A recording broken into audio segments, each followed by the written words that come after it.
பீதா சுதன் பரிசுத்தாவின் பெயராலே ஆமேன். மரியே வாழ்க.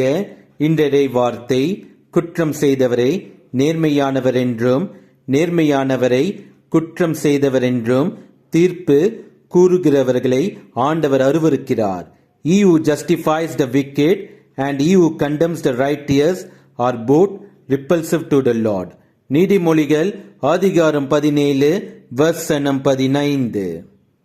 நமக்கு பிடித்தவர்கள் எவ்வளவு தவறு செய்தாலும் அவர்கள் தவறை சுட்டிக்காட்டாமல் அவர்களை புகழ்ந்து கொண்டிருந்தோம் என்றால் அது ஒரு பாவம்.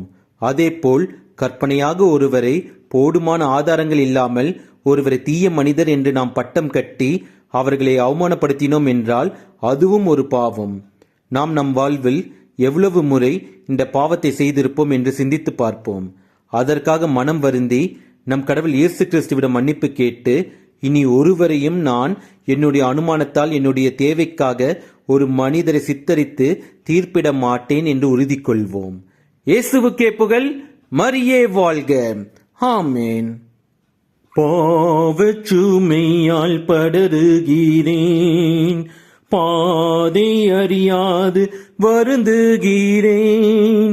பாவ சுமையால் படருகிறேன், பாதை அறியாது வருந்துகின்றேன்.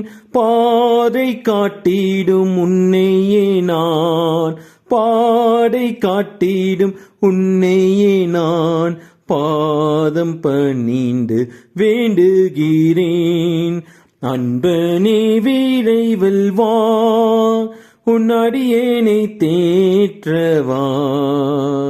அன்பனே விரைவில் வா.